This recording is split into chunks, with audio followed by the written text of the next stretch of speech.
Welcome everyone to today's video. What we're going to do today is we're going to look at the two sample independent t-test, but this time we're going to use SPSS, and we're using exactly the same data that we used when we looked at Excel in solving this problem.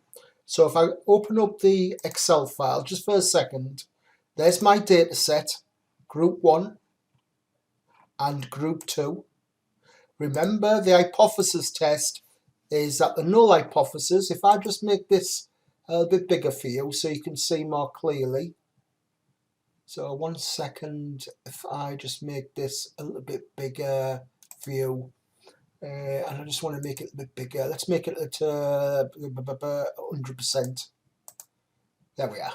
Okay, so the hypothesis test was, the null hypothesis is that the population mean for group 1 is the same as the population mean for group 2, and the alternative hypothesis was that the population mean for group 1 is not the same as the population mean for group 2, so it's different, it's not equal, so we know we're going to have a two-tailed test. Okay, so this is a sample from group 1, randomly selected sample from group 1 and a randomly selected sample from group 2. So what we're doing is we're assuming that the population distributions are normal for both group 1 and group 2. Now we have two alternatives. One, we can assume that the population standard deviations or the variances are the same, or we can assume that they're different. If we assume that they are the same, then we have a different equation for t and for the degrees of freedom, as you can see there. And if we assume that they're different, then there's a different equation for t and then a different equation for the degrees of freedom, etc. And we did the calculations in the previous movie when we used Excel, this to solve the problem, but it's much simpler with SPSS. So what I'm going to do is I'm going to go to SPSS. Notice here now that because we've got independent groups, we've got what we call a grouping variable in SPSS.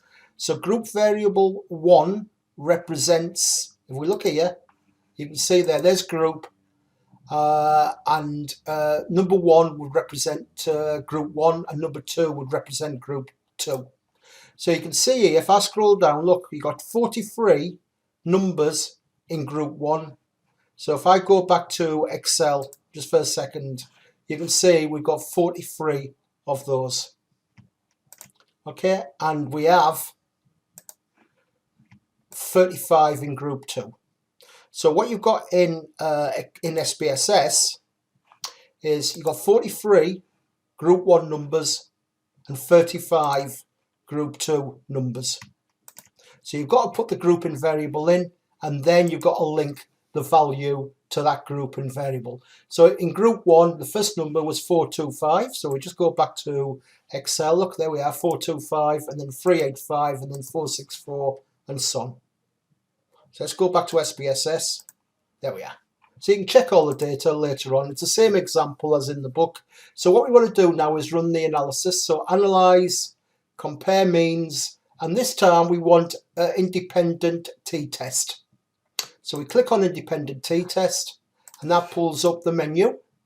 Now you'll notice here that the test variable is the value, and the next one is the grouping variable. So we click there. There we are. Now it's saying how many groups are there. So you've got to define the groups. 1 second. Define the groups. So we've got 2 of them. Continue. Now if you click on options, then there's the option. So you can choose a particular confidence interval, etc. And we're staying at 95% because we want a 5% significance, remember, on the normal hypothesis test. So click continue, click OK, and after a few seconds, it will give you the results in the output file. So they're the results in SPSS. See how much easier it is.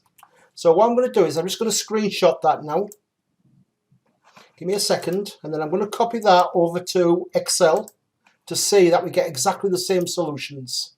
So I'll paste that in. Okay, so if you look at this now, if I just put that there, so you can see, look, sample 1, we had 43 numbers. Sample 2, we had 35. Sample 1 average was 399.53. 399.53. Sample 2 average was 413.66. 413. So you get exactly the same numbers. Now what we're interested in is here, but can you see it gives you both the equal variances assumed and equal variances not assumed. So the equal variances assumed, if I just come down, that's the pooled variable method. So you can see here, look, T is minus 1.299. There we are. T is minus 1.299. Yeah. Degrees of freedom is 76. Degrees of freedom is 76. The two-tailed p-value is 0.198. Look, 0.198. And then you've got the confidence interval, etc. over here. There we are. So there's the 95% confidence interval as well. Okay. So if we scroll down now, or if I push that down a little bit, so we can see for the next one, equal variance is not assumed. So you can see there, look, the t value is minus 1.246, minus 1.246. Degrees of freedom is 56.171. The significance, the two-tailed p-value is 0.218. There we are. So you can see you get exactly the same results. Okay, so that's the end of today's video. Bye for now.